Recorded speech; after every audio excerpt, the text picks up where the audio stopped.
Welcome to our series special, a unique segment of Narratives and Nightcaps, the book club podcast where we dive into the details of a book series, pair it with a nightcap, and leave a book review. I'm Jordan. And I'm Bree. Oh my goodness. It's been way too long, I feel like, since I've seen your beautiful face, but I'm so glad to talk to you today. I'm same, despite the fact that, I don't even know where to begin. It's like the world is kind of crumbling around me, but you know what? It's okay. I do feel like I'm, maybe crawling out of the rubble, hopefully. I'm hopefully, cautiously optimistic, but no, I'm just so... I want to say, I'm so excited to talk about this book, although as we were texting, I was also like, I have absolutely no idea what happened. So, listener, for some context, we are covering today the third book in the Blood and Ash series, The Crown of Gilded Bones by Jennifer Armentrout. And spoiler, not so much spoiler, this is going to be the last book in this series that we're going to cover on the podcast, and we'll get into that at the end. But yeah, we had originally scheduled this podcast episode for earlier this month and then had to push it back a little bit. So... Here we are. So what Bree is referring to is that both of us were kind of like, yeah, it's been a minute since we've read this book. It's gonna be okay, but that's okay. So I will say that, so I actually started it a long time ago. I mean, a long time ago. And you had the last 100, 150 pages or something. For weeks.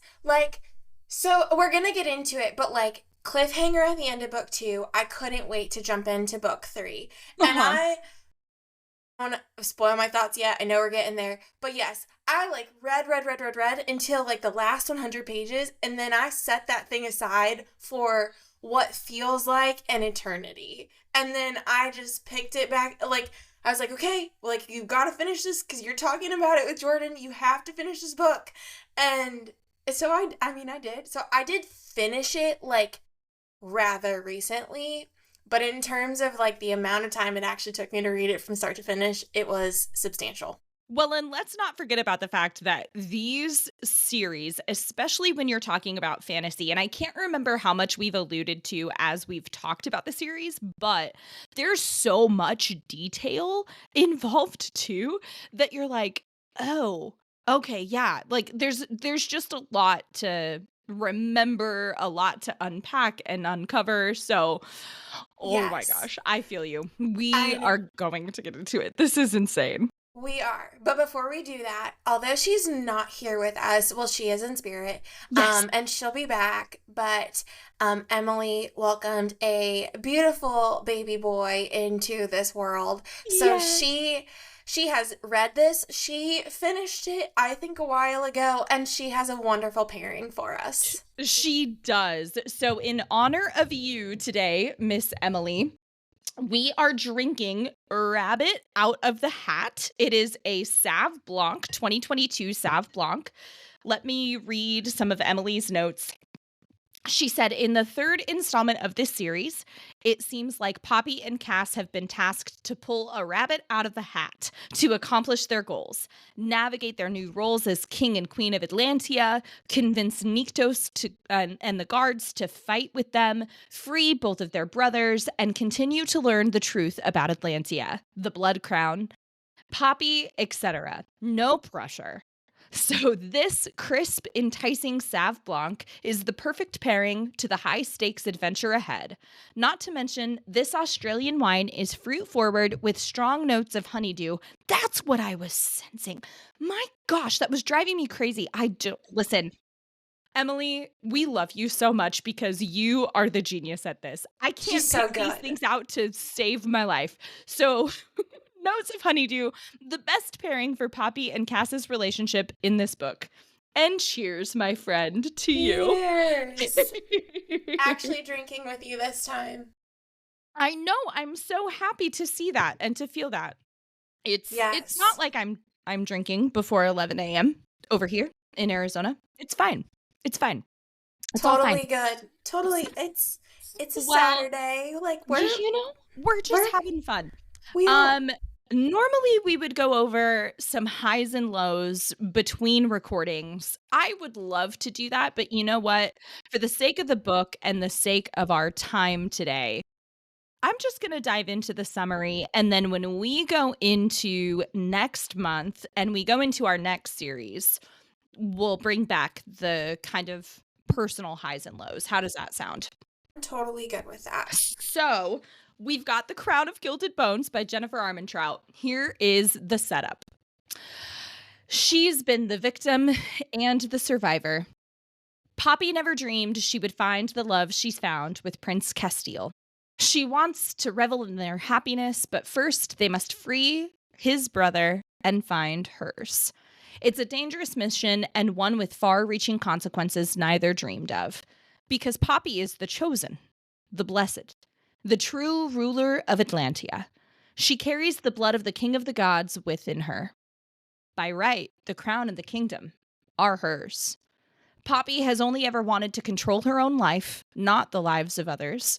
But now she must choose to either forsake her birthright or seize the gilded crown and become the queen of flesh and fire. But as the kingdom's dark sins and blood-drenched secrets finally unravel, a long-forgotten power rises to pose a genuine threat. And they will stop at nothing to ensure the crown never sits upon Poppy's head. But the greatest threat to them and to Atlantia is what awaits in the far west, where the Queen of Blood and Ash has her own plans, ones that she has waited hundreds of years to carry out. Poppy and Castile must consider the impossible, travel to the lands of the gods and wake the king himself. And as shocking secrets and the harshest betrayals come to light, and enemies emerge to threaten everything Poppy and Castile have fought for, they will discover just how far they are willing to go for their people and for each other. Well done. Not gonna lie. Well, I mean, I totally stole that from Storygraph 100%. So I cannot take credit. Normally, I would put together these setups and I would like write the summary. I mean, that was pretty good. So tell me, Brie, how many stars you gave this and kind of your initial thoughts on the book. Let's Okay. just dive in. Oh my gosh. Okay. Whew. We're gonna just jump right in. My stars. I would give this 3 stars. Okay. I look like so you're probably gonna hear that I have a few bones to pick, no pun intended, given the literally no no pun intended. Oh, that pun was 100% intended. So, but all that said, the end of this book is what saved it for me. Sure. It definitely. So I will say it actually started off really strong for me once I was reminded of what actually happened in the beginning of the book, because I literally didn't remember. It started off really strong to me, and then it really kind of stalled out in the middle. And I like world building. It is not the world building that bothers me. Although, to quote another author recently, she was like, sometimes world building feels like an info dump. And yeah, I would say at times felt like an info dump, but also for me was super repetitive. And thank you. So I felt like we started to see that a little bit in book 2, and I was kind of like, meh, well, okay, whatever. No big deal. This in particular felt very repetitive to me, and so I felt like I was trying to push through the middle a bit, and then probably the last 80 to 100 pages were where it picked back up for me. Mm-hmm. And so all that said, 3 to me, that doesn't mean that I hated it or anything like that. Sure. I liked moments of it. I still like the overall story. The end of it, I guess, made me actually more intrigued for the prequel than it did for the next one. Although I've liked looking into what other readers have said to say I really like the prequel a lot. And then once you jump into the prequel, it does make you want to go back and like pick up the rest of it. So I'm not putting it down forever. I kind of feel like I want to step away for a second from it. And then when I do, like, I do want to jump into the prequel. And I would still love to see what happens with Poppy and Castile at the end of the day. Like, I really like their relationship in general. Mhm. But this one was a bit tough for me. So, Okay. No, is that that's completely fair. I appreciate how you worded all of that. I think that that is absolutely accurate. I gave this 3 out of 5 stars as well. And I think I felt very similarly. Part of the issue for me was the repetitive nature. Part of the issue for me had a lot to do with some of the immaturity in some ways too. In the repetitive nature, these main characters kept referring back to certain things, and I'm trying to kind of remember. Oh, I was about to lose my mind if they were talking about how Poppy is stabby. Oh, I was like, okay. Tell me one more time. Tell me one more time. Why? So, and we've talked about this before too. Like, yes, she has a lot of questions, but do we have to comment on it every time? Well, I don't know that like the commenting on it added to the what did story it add? anymore. That is the great question. And it started reaching, being curious, having an inquisitive nature, seeking understanding. These are things that should be revered, encouraged, respected, valued. And to your point, I think that's part of what bothered me. She was getting berated for it. She was being chastised almost for, oh, you've got all of these questions. Well, no, of course she's got questions. Her entire life has been upended, and the things that she thought that she knew, the things that she thought she understood have all like the rug has been pulled out from under her. You don't you would have questions? Like, Right. And from just a reader's perspective, and I totally agree with everything you said because in every aspect, I think that being curious about the world is like so important for anybody, especially people like as they're growing up. But I don't feel like you should lose that as an adult. But on top of that, too, just from a reader's perspective, her questioning is how we as readers explore this world and understand it.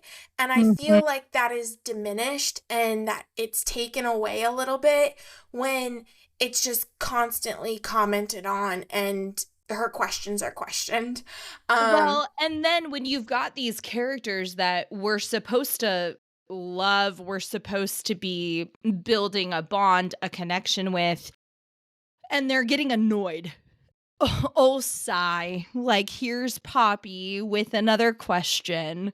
Like, yeah, it was kind of like the first like one, two times you're like, okay, haha. And like the whole stabby thing, the first time I'm like, yeah, ha ha ha, like she did stab you one time. um and uh, sure, it's in funny. in and in her defense, like kind of warranted. But okay, yeah, like but then afterwards I was like, this joke is old. Right. It's getting old. Yeah. Exactly. So So, I don't know. To your point, same as you. I'm going to be honest, I don't know whether or not this is the end for me when it comes to the series, if I'll continue to pick it up. I think I want to because I do want to hear more. There's also just we're going to get into some of the context here, listeners, and some things that just bothered me personally. So like you have to remember, right? This is just this reader. This is just me. I'm not here to yuck anybody else's yum. If that's your jam, then that's your jam. Um Threesomes are not mine. So we're going to dive into that. Let's. Um, that's all I'm saying. Okay. I texted Brie. I texted Emily. I did not even know if I was going to finish this book for that reason. I'm not gonna. I literally wrote like talk about it, Brie. In my talking points. I was like, we can just go ahead and also, sorry, I know that like because I do. I like to read what other readers think, and I know that some people are like holding out for this joining, and I am not. Like in general, I just said like not me. Well, not I'm me. just like we can go ahead and skip it in general. I mentioned this last time too, I think. Maybe I'm having this conversation in my head. Just in general, like for the most part, I like Poppy and Castile's relationship, and I don't really understand and connect with Poppy's interest in Kieran beyond like this bond and this friendship that they have, which I do like. Like I really like that, and so I don't like that it keeps getting pushed into like something more. Well, and we talked about that with book 2. We said, hey, this is gearing towards the direction of a love triangle, and I really don't know how I feel about that. And this book kicked that into high gear for me, and I was like, I'm not. I'm so sorry. Like I'm with you. I'm not here for it. Yeah, it's so that talk about repetitiveness too, and just also like I mean Castile like he always has to bring up that stupid book, and yes! I'm like okay, yeah, like I get it, and I'm all for like like light fun and making like that's totally cool, but I'm like but it's every single time. I mean every single time, and I'm just like oh, can we literally talk about anything else? Can we make a joke? Can we like make like fun about anything else? I feel like listener, I feel like you're gonna think that we're like reaming on this book and that we're like hardcore bashing it. I promise we're not. It just these are things that bothered us. Yeah, it's hard not to talk, but that's kind of why I did want to preface like that I in general maybe I need to repeat myself too, just so it doesn't sound like we're just totally bashing it. I thought the book started strong, and I thought it ended strong, and like I'm really intrigued by like Niktos and his story and all of that. I'm really intrigued by that, and I would like considering the ending, a part of me is very much like, well, I need to know how they're gonna get themselves out of this situation. So I mean like I'm not saying no to this forever, and I'm not even saying that like I think 3 stars doesn't mean that you like hated it. That seems so strong, and that's not at all the case. Yeah, it doesn't mean that it's like the worst thing ever. It just there was enough in it for it not to be a 5-star. That's all, Correct. And yeah, I can think of worse, like off the top of my head for sure. I can think of worse. But it's I guess also too like I really liked book 1. Like book 1 was just so strong to me and couldn't put it down. So that's, also like you can't help but compare it to the other books in the series. And to me, like book 1 right now, if we're just looking at these 3 books, book 1 is like the threshold. That is like what you need to meet. I would absolutely agree with that. Let's shift gears for a second and talk about Alistair. What did we think about his double agency? Was that something that you felt like you saw coming? His betrayal? Yeah. Did I see it coming? I honestly don't know. I I want to say, like, I wanted to trust him, but yet a small part of me, like, really questioned his motivations. Yeah. However, I guess I didn't expect them to go quite as far as they did. Like, I mean, he committed. He He committed to his plan. Oh, yeah. And, um, 100%. yeah. So no, what about you?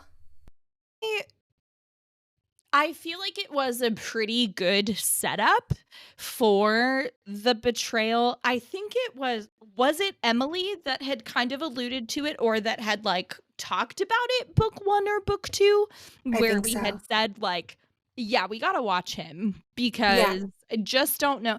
Well, and the thing that gave me pause, I don't know if this was same with you, but, like, the thing that gave me pause with him initially was how he was, like, the only one at initially, like, giving Poppy information. He was initially the only one that was and you didn't even think about it because it was so subtle how he was planting these seeds, giving information. He was one that was, like, not giving her a hard time for asking Yeah. questions or seeking answers, and, like, initially, I think that's why I was rooting for him. I was like, "Oh, okay, great," like and then yeah. Like, Yeah, but like oh, in dang terms it. of the story, I mean this first part of the book with all of that cuz like pretty quickly we find out about his betrayal in the grand scheme. Like the It's like action the for all of 2nd this, chapter. yeah, Mhm. was I like obviously didn't like what Poppy went through, but like the action through this initial part in Castile, like searching for her and finding her and what they have to do to save her, like I was initially like, okay, yeah, here we go. Like we're jumping right in, let's go. And so I did think it like set the book up really well. I would agree with that. I would too.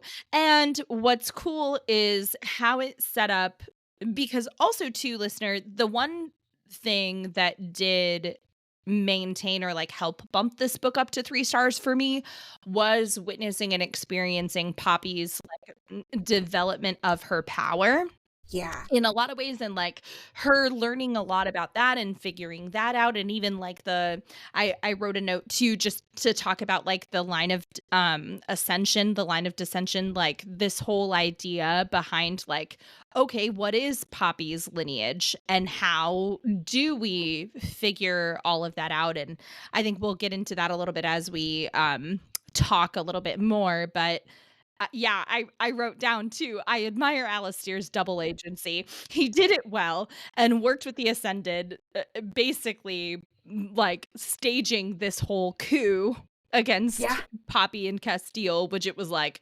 "Whoa!" Like, did not have that on my bingo card. Um No. And which is like a like an even bigger betrayal for Castile, who, I mean, Yes. like hard thing to come to terms with because yeah, that Castile well, Alistair had been with Castile and his family had been in their whole lives, like the entirety of Castile's life. So that was like, yeah, so crazy. And then that is kind of a good segue for us into what did you think about when Castile saved Poppy and she did not ascend? oh, yeah, no, and that's why I was saying like this is all so exciting because you're starting to grasp like that she is different and that like what she really is. And so at like reading it, it was exciting because you're like, what's gonna happen? Like this is um it's intense. And so I enjoyed most of it, like up through all of that. I was excited to see like her character development, and we're getting. I mean, Jennifer Armentrout literally only gives you like crumbs.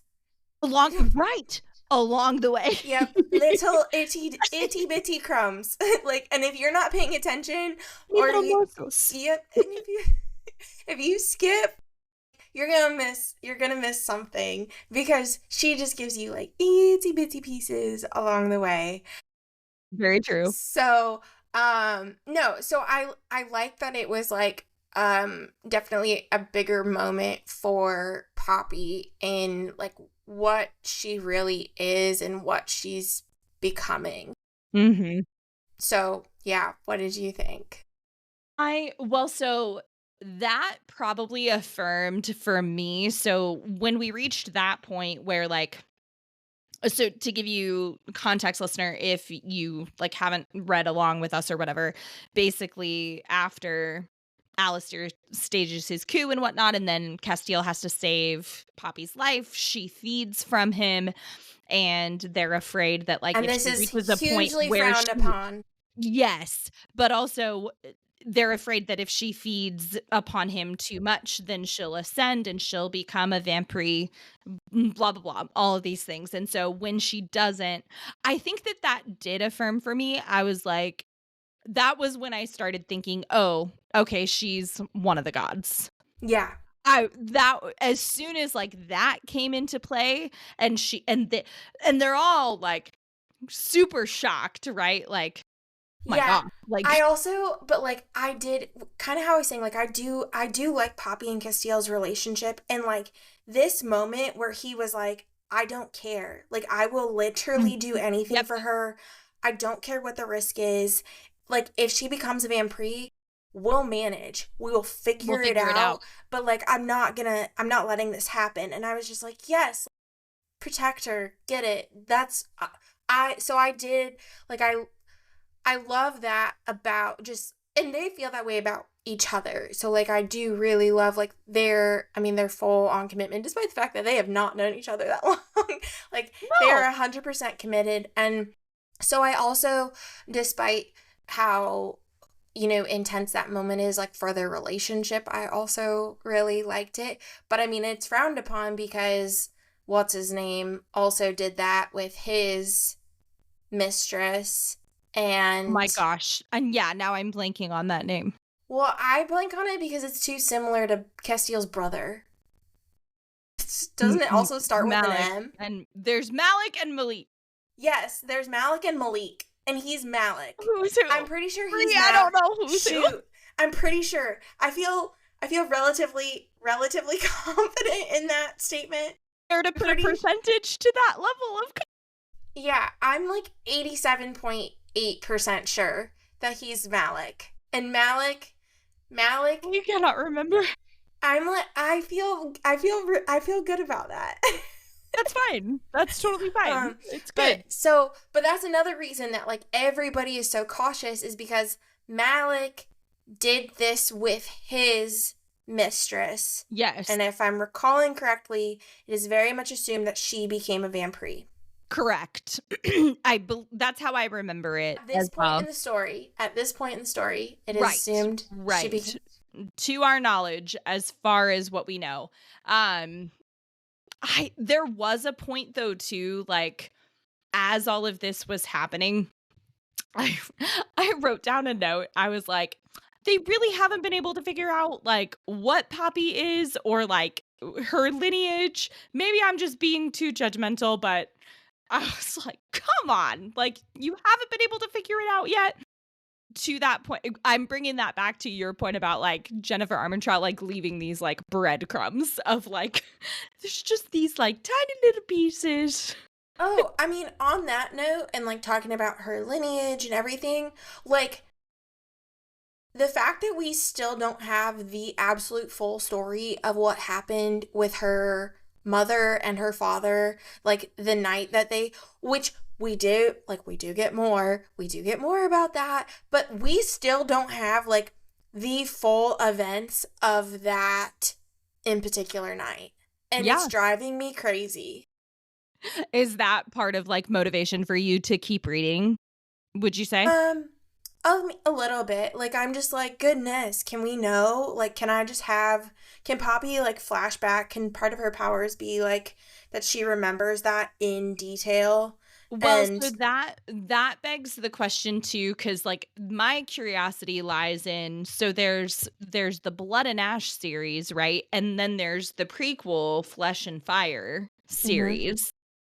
And to go back and forth, according to Jennifer Armentrout's suggested reading order from her website, that's a really interesting thing because you leave these characters and you go to a completely different set of characters, right? So, like, it all comes together because it's all in the same world and it all kind of makes sense eventually. But, like, yeah, I don't know.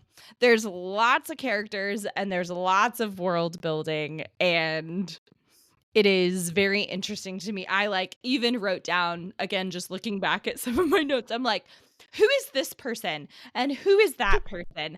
What about Wilhelmina?" And, like, I don't I honestly, I did write down that I appreciated how diplomatic Poppy and Castile were. Let's sort of talk about that for a second. So there's the dynamic with now her in-laws, who are the king and queen, looking to step aside and to have Castile and Poppy become king and queen. And I thought that transition of power was really great.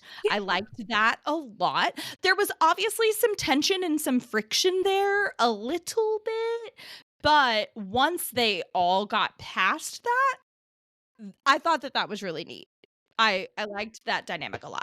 No, that's a really great point. I will say that the transition and Poppy and Castiel like really accepting this, okay, we're officially going to be king and queen, I thought was handled so well, but Mhm. it's also kind of like that age-old assumption where like the people that don't want power are often the people that handle power the best. And so I felt like it was just very true to their characters. Like they're not people that sought power. And I mean, Castile was very fine to like assume that his brother would eventually be king, and he liked his role and didn't feel the need to like take that from him even after his brother's been gone for years and years and years, and everyone at this point is like, hey man, like you might want to be king, and he's like, no, like it's not me. So I just thought it was like really, really true to kind of that adage of people that aren't necessarily, or the people that are often the best with power didn't actually seek that power. Yeah. No, that is true both in, fantasy as well as potentially our real world today. Reality. But, what are you gonna do? You know? Yeah. We can I mean, okay, we already kinda went over the threesome stuff. There's some very weird things that go on. Listener, Y'all know listen. how we feel about it. And You do. You to know how we feel about it, and again, to Jordan's point, not yucking anybody's yum. nope, It's it's just not uh for us. That's okay. It's just that's not for us. Was it last episode that we had talked about where you were like, "We're all married women here, okay?" I Like, also, hold on, I gotta say, I do love that you said not yucking anybody's yum, because I have said that before in totally different situations, and people give me the weirdest do they think you looks. sound like a grandma or something? Like, what? No, they're just like I remember saying this at an event with a group of people, and I don't know what we were talking about, but I was like, look, I'm not here to yuck anybody's yum. And like these are friends, these are overall like and I said it, and I swear every head turned and looked at me, and I was just like, I'm sorry. That was somebody else, and they're like, what? And I was like, have you never heard that? You know, like not yucking anybody's yum. So like I'm so glad you said that. You're welcome. I don't know what else to say except Yeah, there you go. You're welcome. yeah. Happy to to bring the phrase in because you know what?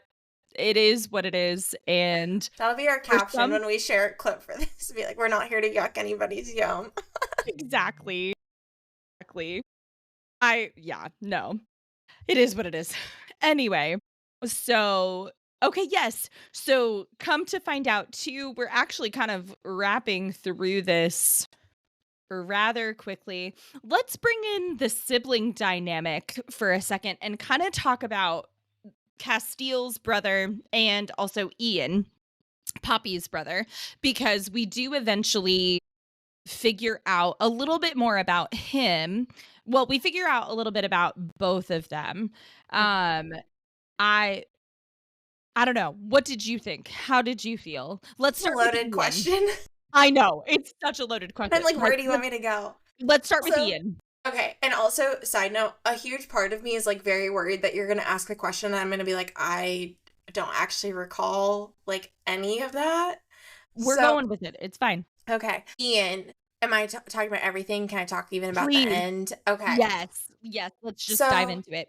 okay, so like Ian to me will so when Poppy like gets sort of like reintroduced to him and everything, and the fact that he has ascended but still has his emotions. Well, I'm not gonna lie, a part of me is confused, but then another part of me is like, well, obviously that's great. Like there's some sort of redemption quality for, or like some way that people, because we've been up to this point, we've thought that if you ascend, you essentially lose like your connection to emotions. Yeah. So you don't feel like empathy or anything for anybody. And so the fact that he hadn't lost sight of that is, and I think even Poppy says this to some effect or thinks this to some in some way, but like clearly there's something that can keep them like grounded or in touch with their heart and their soul.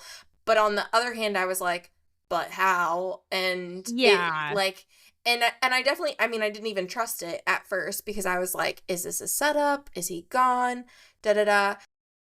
Clearly, we find out he's not. Like, Right. he's very much in touch and is trying to help Poppy and Castile without losing his own life, which doesn't work out. No. Um, and I didn't really see that coming, like, in that moment. Did I think that he was going to make it to the end of the series? Maybe not. But in that, like, specific moment where he's just For him to die, like, for it to happen as fast as it did, I will agree with you that I was a little surprised and caught off guard by that, but there was a part of me as the story was developing where I was like, both Ian and Malik, Malik. choose one because, they're not like, they're not both going to make it, unfortunately. No. So No. But in this moment, your girl Tawny gets brought back in. I was so I excited. thought about you. I was like, I bet Jordan's thrilled. Was She's I was like, although yeah. I think she's been in better states. Like she's hanging on. We don't know what's wrong with her. Well, But and even for her because she, like, gets reunited with Poppy, right? And now Poppy's like, "Listen, I got tea to spill, okay? I'm unleashing all of this stuff onto you." So Tawny's world gets to be upended as yeah. well, right? Which is like, oh my gosh. So, yeah, listener, R.I.P. Ian. I Yep. mean, it is what it He is. tried. You know, He did his best. he did his best. If the But circumstances he was given, he did his best. so now, knowing all of that about him, transitioning then to Castile's brother, to Malik. Malik, whichever. I don't know. You know which one Tomato, we're talking. tomato. You know which one we're talking Potato. about. Okay, transitioning to him. Yeah. Kind of mind blown. Like I fully did not expect him to just like step out at the side of the queen and be like, "Yeah, hey bro, like I'm totally good and actually I'm on their side." That was surprising to me. I don't know, maybe I wasn't paying enough attention, but I for sure thought like this dude has been a prisoner for years. When they do get him, I was like, he's not going to be in his right mind. And and to your point, I was kind of like, I don't know if he's actually gonna make it. Like I did think he was alive the whole time, but I was like, there's no way he's in good condition. He is not gonna be fit to rule. Like I don't know Yeah. if he's gonna make it out of, when they do go to rescue him, is he really gonna make it out of it? I don't know. Did I expect him to just be completely fine and standing there and like, yep, here I am. Everything's good. I did not see that coming. Yeah. Yeah, and the way that to that point, kind of, I mean, just talking about both brothers, right? Like, because obviously we're only getting Poppy's perspective. We're only getting like her side of the story. And she was doing her best to, I will say, she was doing her best to be as supportive to Castile as possible, to be as like encouraging as possible. She held out more cautious optimism or, like, more hope for Ian, I think, obviously, just because, like, that was her brother, and so that to me, I don't know, as far as Malik is concerned, like, I wasn't as surprised that he was the lost cause that he was, to be completely honest. And is it heartbreaking for Castile? Yes, and even more so too for like his parents now as well. Cuz and I don't know if like you picked up on this too, or like if this was, I mean, again, listener, it's been a while since like I've read this one. Remember, we pushed back this recording, so forgive me, it's been a minute or two. However, I will say, if I remember correctly, obviously the queen was much more shattered and, like, was much more impacted because I think that she had held out a lot more hope that he would not be beyond saving like he was. But the king Yeah. seemed a bit more like, I think pretty much everybody was a bit apprehensive that he would be himself, yeah. but they didn't expect him to have flipped sides. That And was the twist, yes. yeah, that was the real twist in that. And I mean, it makes me wonder too that like what is Castile's captivity really going to be like? Like how far Mhm. gone is his brother that he would, like, what will he really do to Castile? Because obviously we're kind of at the end of the book. Castile is taken captive to save Poppy, essentially. Mhm. Yep.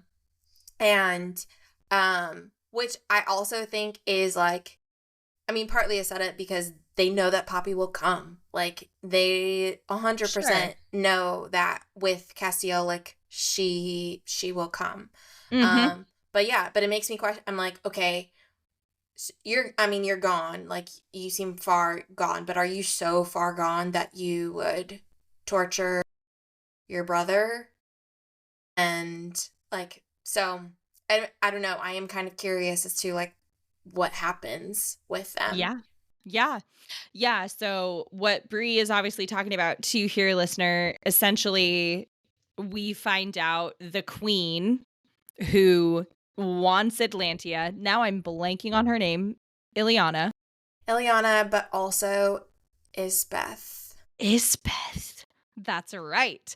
And she, drum roll please, is Poppy's mother. Yeah. Oh my goodness. Biological mother.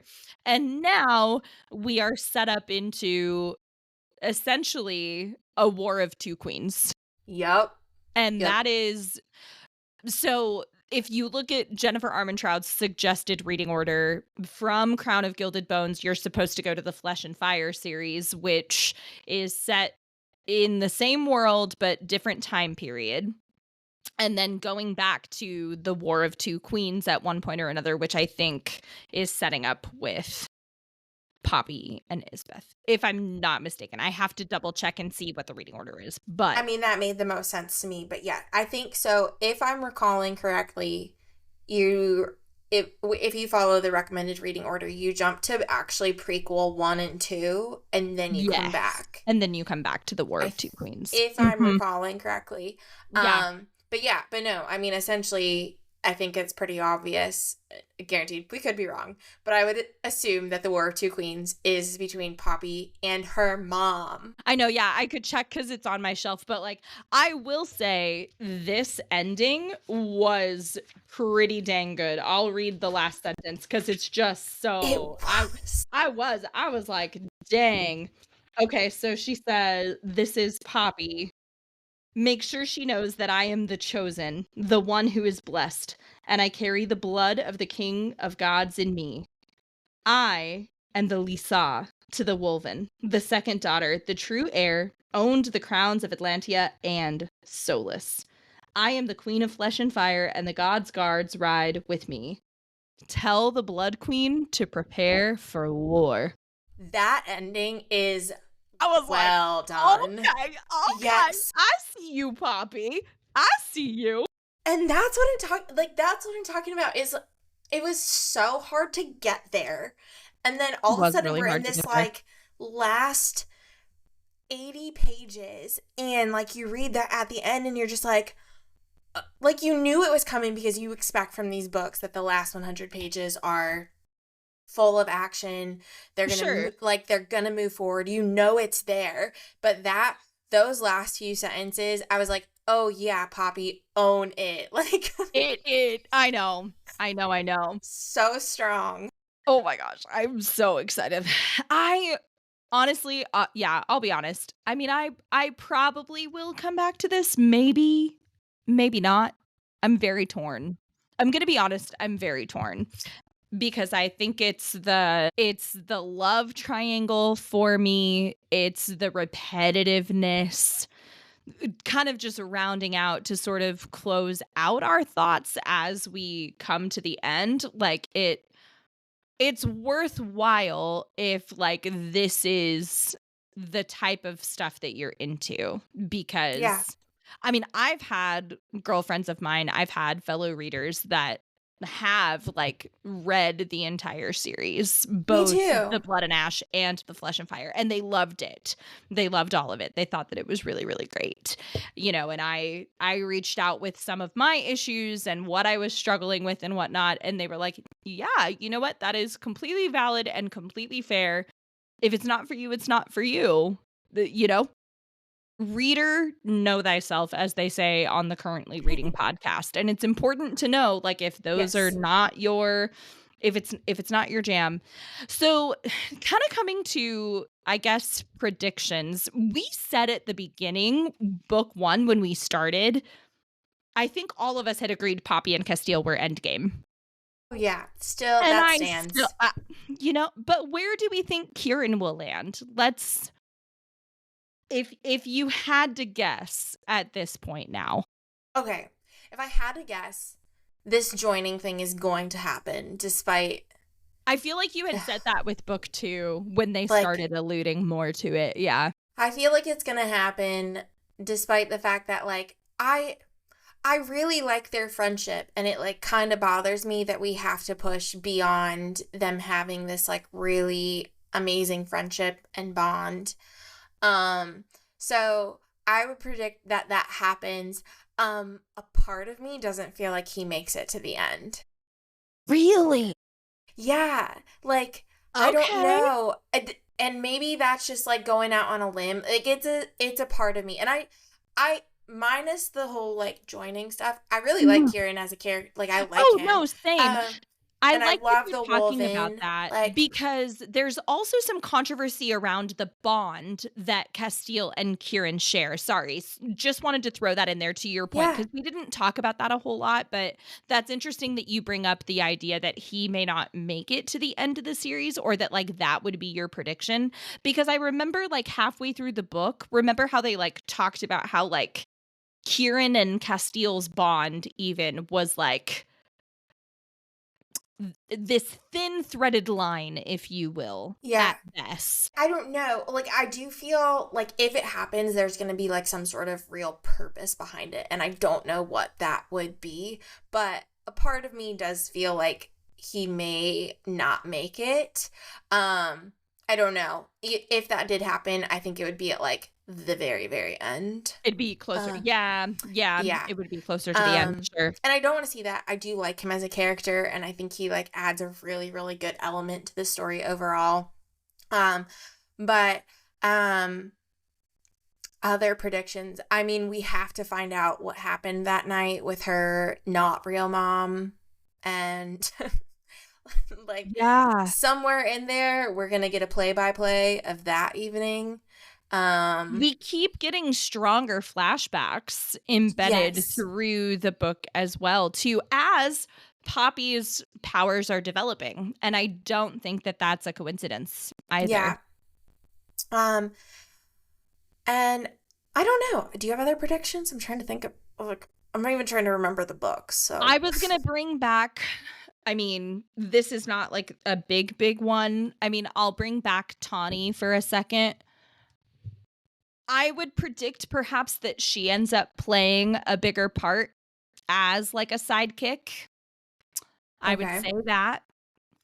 I will second your theory about Kieran not surviving.